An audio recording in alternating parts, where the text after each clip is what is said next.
All right, so we got this test coming up on Monday. There's the list of stuff.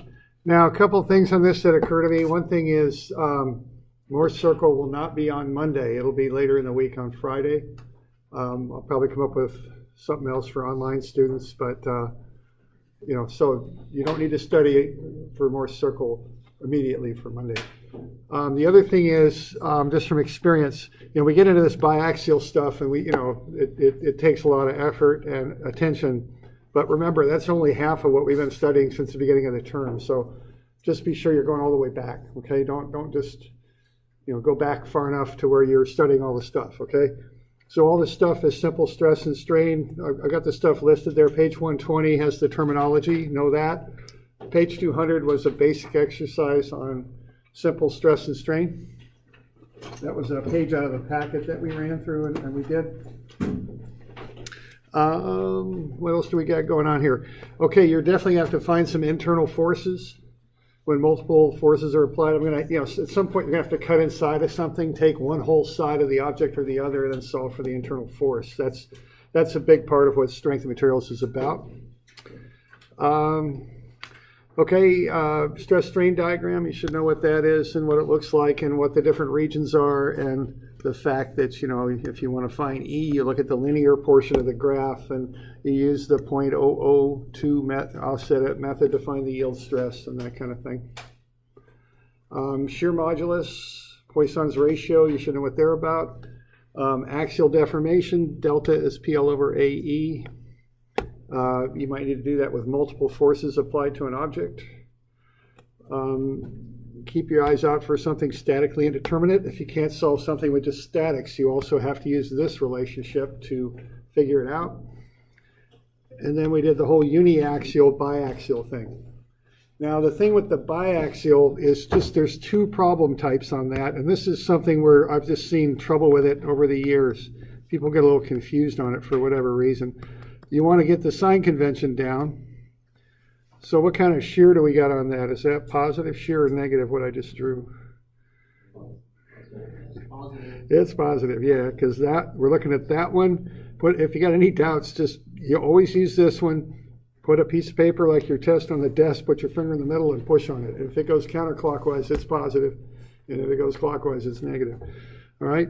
Now, so if we got something like this going on, and I say, ask you, what's the normal and shear stress on that plane?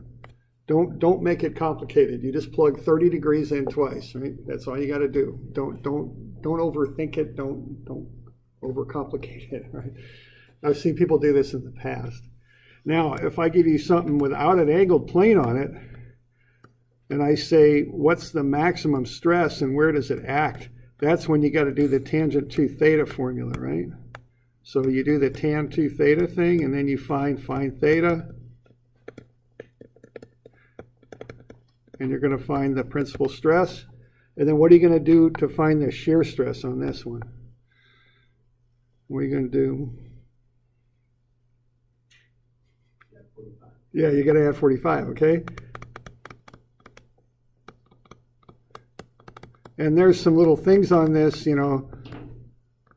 I mean, it's never simple talking about this, I guess, but, find theta 1. Let's say find theta 1 to find sigma 1, and then theta 2 is what? Theta 1 plus 90, right?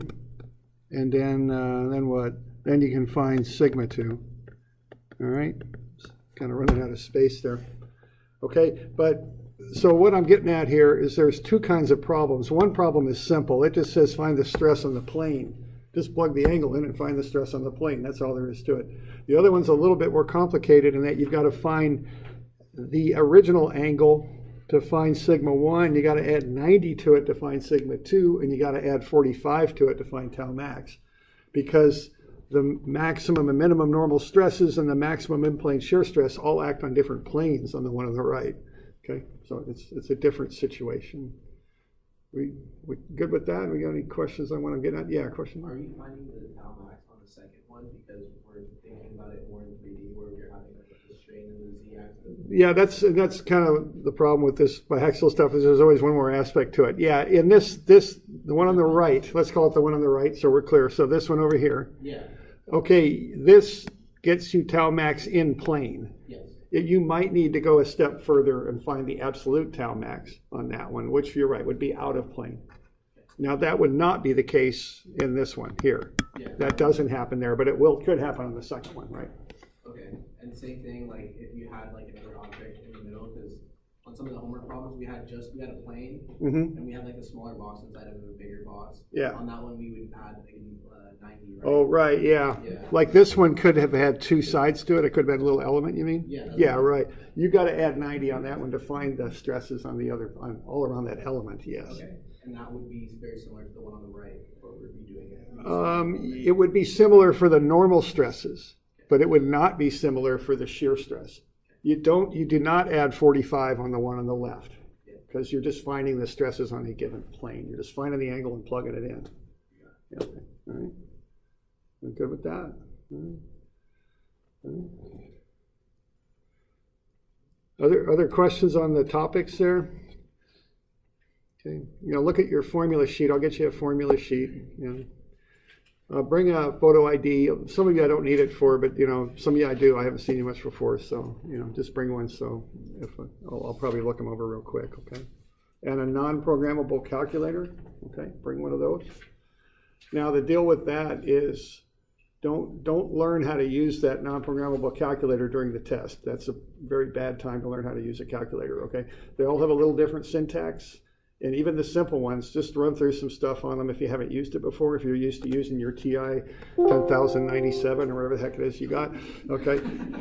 Just learn how to use a TI 30 or a TI 36 and just punch the buttons. It's not rocket science, but you got to learn the syntax.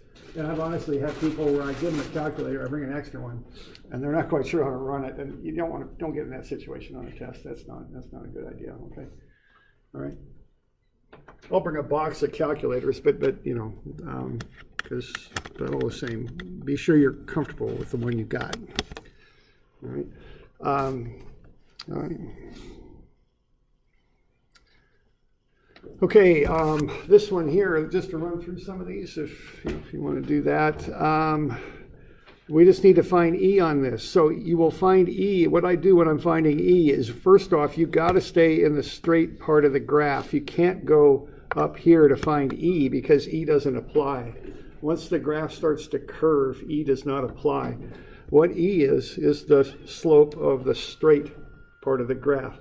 So what I usually do on these is I find some place where the graph looks like it intersects some point where I can pull an X and a Y off. And then I just find the slope. Remember to include the units. They're newtons per meter squared. Strain goes on the x-axis and it's unitless. Stress goes on the y-axis and it's in some form of force over area. Okay. So you cannot find E up here. It just doesn't apply. Okay, because what E is a slope of a graph. All right. Okay with that? All right. All right, this next one here, we want to find the deflection. That's one of those words that starts with D. That means how much something's going to move of point C. So what you have to do, the steps here are first find the reaction at A. I want all the forces acting on this thing. So I just do a little bit of statics there, sum of Fx. So I find RA. Then I want to find the internal forces.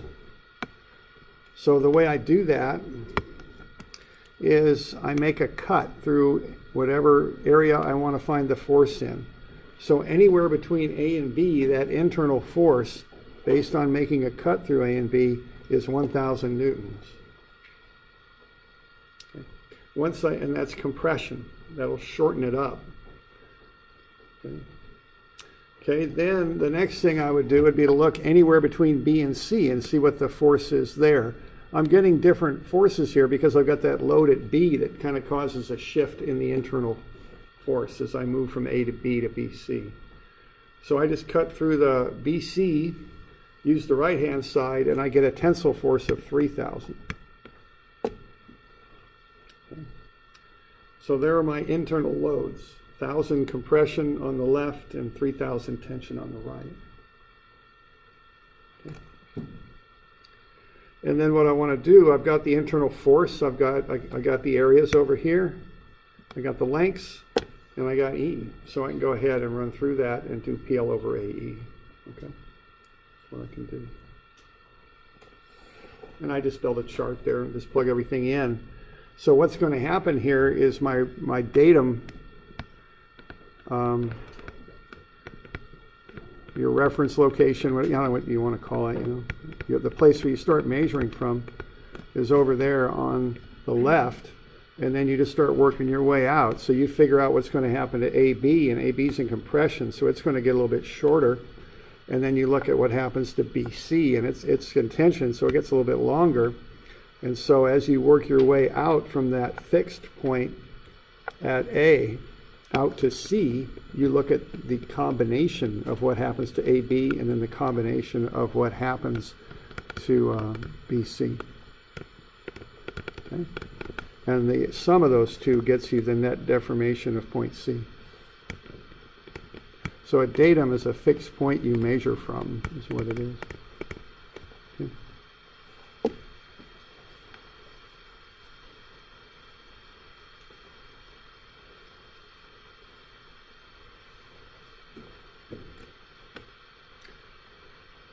Questions on that?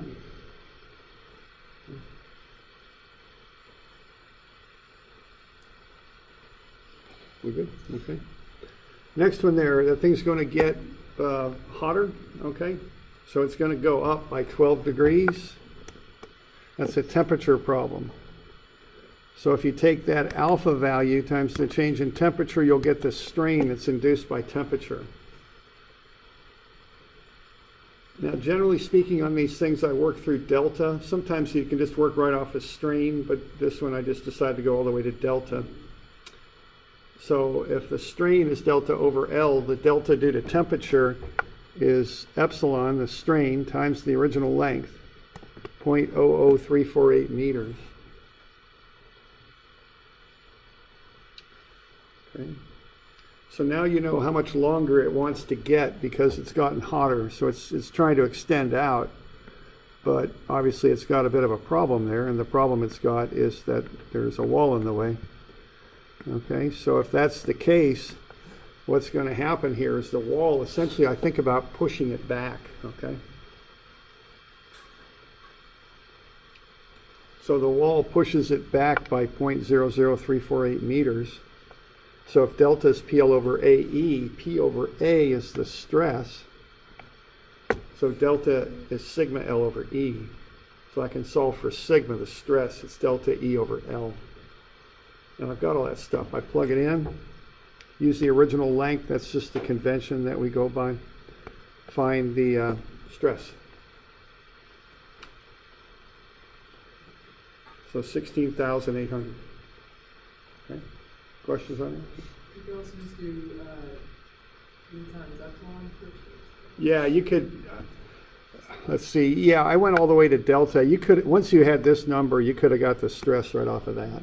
That's because there's no gaps or anything funny. That won't work if there's a gap or something. But if there isn't, yeah, you can just go right from epsilon to stress. It's easy. Just multiply it by E. So if there's no gap, you can. Yeah. Yeah, I'm just doing a more generalized approach because, this will work regardless of the physical parameters. Okay. Now, is this tension or compression, this one? Yeah, it's compression. Sometimes people get a little confused. It's trying to get longer, but it can't, so it's in compression. So for me, it's easy to think about this as starting in its original condition, then being pushed back, or it's in its, I think of the final temperature as being the original condition, and then the wall pushes it back, so it's in compression. Okay. Now this is also axial loading. See, that wall is pushing on that, it's compressing it, so it's just like an axially loaded bar. So sigma max is P over A, tau max is plus or minus P over 2A.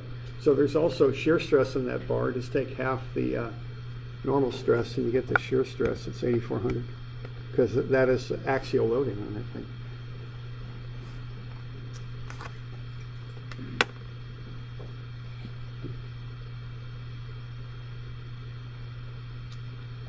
Then questions on that?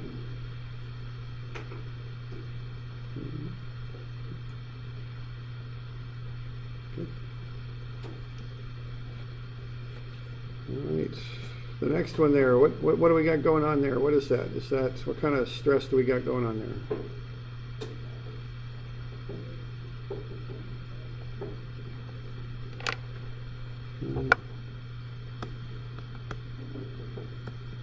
Okay, remember the support is hatched, so that load is parallel to the support.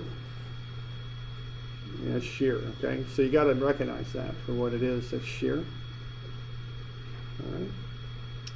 Now the quick way to do it, if you just want to find delta, is now you have this formula. That's the one you're given on your formula sheet, but this is for normal stress.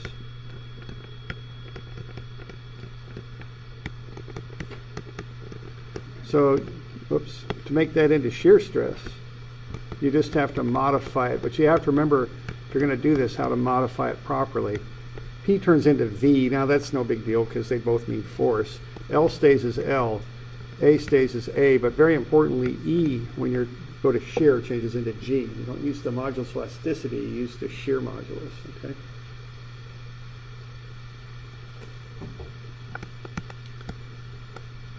So remember, A area is what is attached. Okay, that's kind of what resists the load.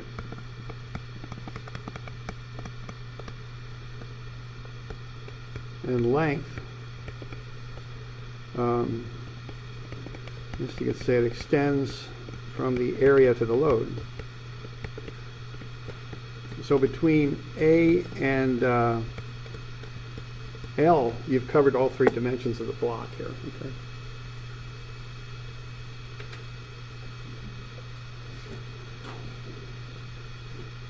So you just want to find the attached area, find the length, run them through that equation, and come up with delta. That's the quick way. You could also go from load to stress, stress to strain, strain to delta too. This takes more time. L would be the, as you're looking at it, the vertical one, the 36 centimeter, because it extends out from the area to the load. Yeah, question?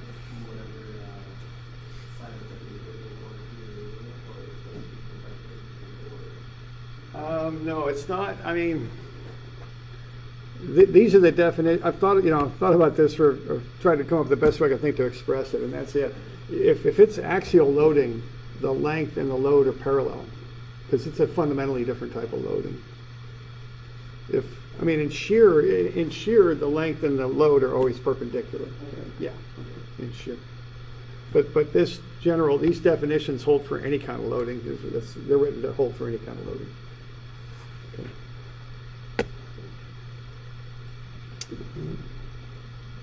We're good? All right, so the quick way there again is just VL over AG. 9,000 for the load, 0.36 for the length, 0.28 times 0.17 for the area, and 1.2 times 10 to the 6 for the G. And that gets us to delta, 0.05672. Now the longer way is down below, okay? That goes from stress to strain to delta. Okay.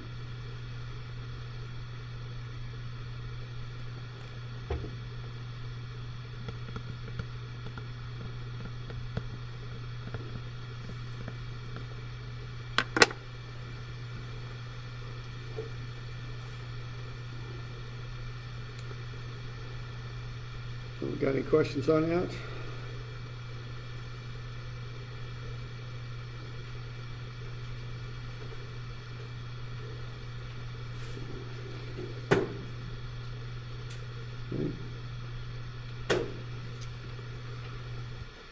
Okay, this one here, we got this load on the 3 posts.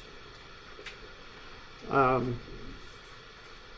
what are you dealing with here? What's up? What do we got?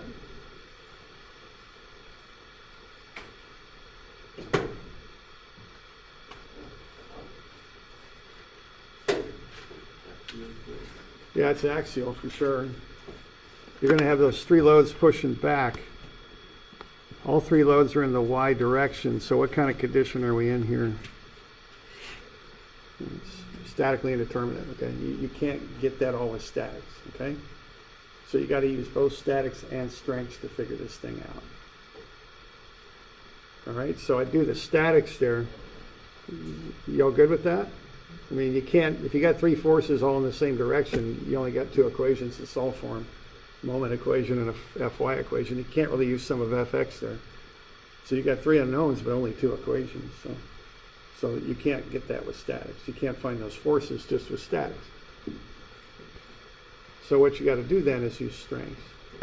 All right. So the statics is two-part. Sum of Fy is 0, of course, so you know the sum of the three forces is 180,000. You could also take a moment about C and basically show that PA has to equal PF. The load in A is the same as the load in F, or EF. Okay? So that'll get you down this far. That 2 times PA plus P, 2 times 2 PAB plus PCD is 180,000. That's what you can do with statics. Now to do the strengths, you got to have the areas, so I just went ahead and calculated up the areas.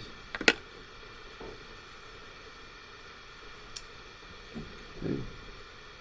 And then what you do is you equate the deltas together. Okay, that's how you do the strengths part of this stuff.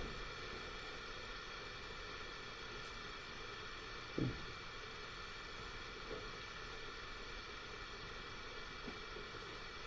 So the delta, you know that the deltas are equal, and the deltas are PL over AE.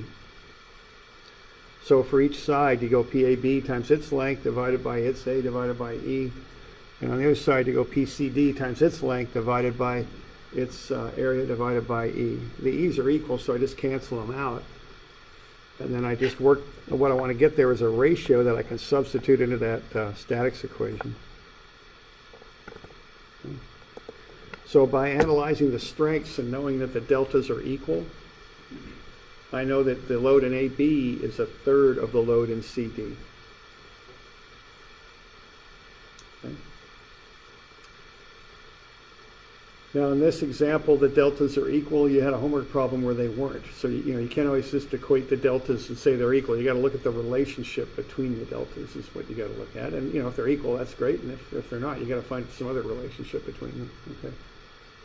Whatever that might be. In your homework problem, you had that bar that pivoted about a little support on the left, so you use similar triangles to get the deltas, the relationship between the deltas.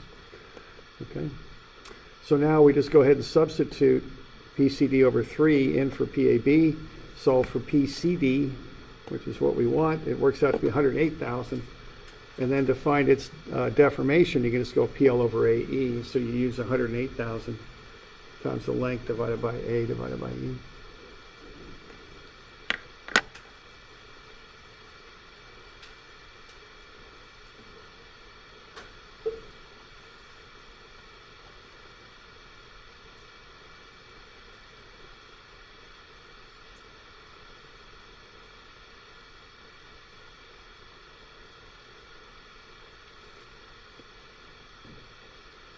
Got any questions on that one? Doing all right? Yeah. Most of these, is it just like solving forces and solving for moment and switching the strength equations? Is that like Yeah, that's kind of the. like format? Yeah, I mean, I can't. I don't know if I can generalize it, absolutely, but yeah, that's generally the deal. Yeah, learn the statics, get what you can out of it, and then set up a delta relationship and plug into the statics equation. That's the general drill on these. Yeah. Yeah, question there. I'll understand how you make these much of the same. Are we just assuming that the load of the tank has equal pressure or equal force on all of them? Yeah, so the question is, why can we assume that deltas are the same? The reason is that we're assuming the tank doesn't flex or bend, and it's pretty symmetrical, so it's just going to come straight down. And there is an implicit assumption in there if that tank isn't bowing or anything like that. Yeah. Okay. which is an assumption. I mean, you know, out there in industry, you probably just go with it and then just take whatever answer you got and be careful and double it or something, you know, because, you know, that when you start getting multiple materials moving around, and who knows exactly what the relationships are, but we're assuming it doesn't flex or thing. And that would hold for a beam, you know, like on that homework problem, you had a big beam there that was quite thick and large. It didn't, the assumption was it stayed straight, even though it rotated, it stayed straight.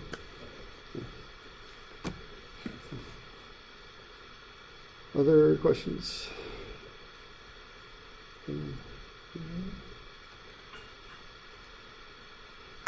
Okay. All right, we got a Morse circle, but we could, I don't know, maybe next week we could look at that a bit. And, you know, you really ought to work through one of those on your own. You got the answers to the thing. We could look at it later, perhaps. Let's not focus on it now. The one after there, this one's pretty straightforward. I mean, I didn't really include all the different biaxial stuff on this review because we just did it, and, you know, it's I kind of ran out of room on the paper, I think, was what was involved with my decision making there. So I put a Morse circle one in there and then this one. So this one, the plate of stress is shown. Find the normal stress on plane AB. All right?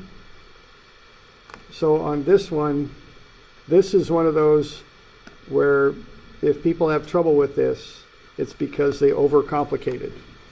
That wording says find the normal stress on plane AB. You've got the angle to plane AB, so you just plug said angle into the formula. That's all you got to do. All right. Now, I didn't ask you, but if I had to find the shear stress on AB, what angle would you use to find the shear stress on AB? 48. That was kind of a trick question. I worded it in a tricky way, but I did that on purpose. I just want you to understand this. And it's something about learning this stuff. I don't know why it happens a lot.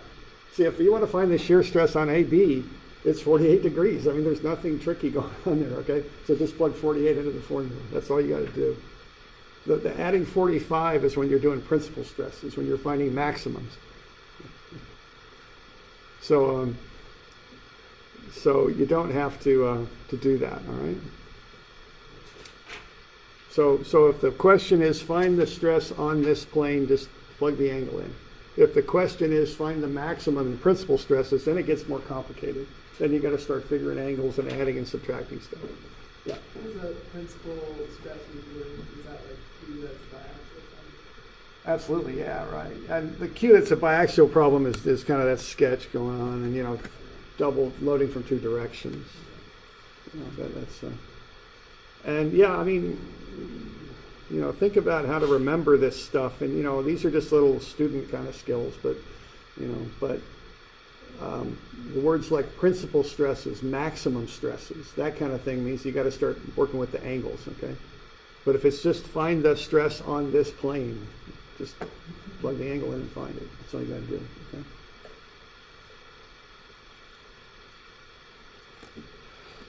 All right. Then also, what's the appearance of it after it fails? That's a tensile load we found, okay? Tension pulls apart. So on that plane, it's just going to pull apart is what it's going to do. And I actually put that sketch in there, but it's like it would just rip down that plane and pull apart because it's tension, okay? Now, if it were compression, it would kind of accordion in. It would kind of crush in, okay? So there'll be some sort of sketching on this. I always like to do something like that because I like to check that you can visualize this. So just be prepared to do some sort of sketching on this. Okay.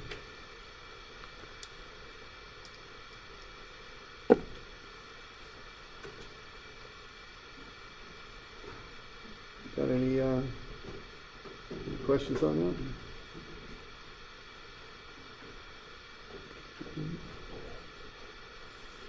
Let's see with that. All right. Okay, some of the other usual stuff. Just don't do the review and say you got it. I mean, go back, look at the homework, look at the stuff that we went over in class. Be sure you know what the words mean.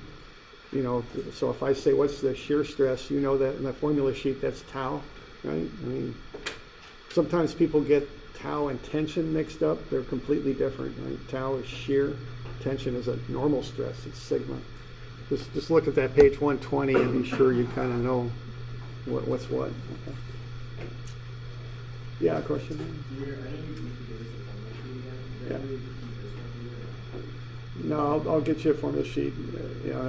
That'll be it. So just, I don't know. And yeah, those are kind of hard to remember. I know that because they don't really relate real well, but it's part of the gig is just knowing that stuff. Okay. Other questions? All right. Good to go. See you all on Monday.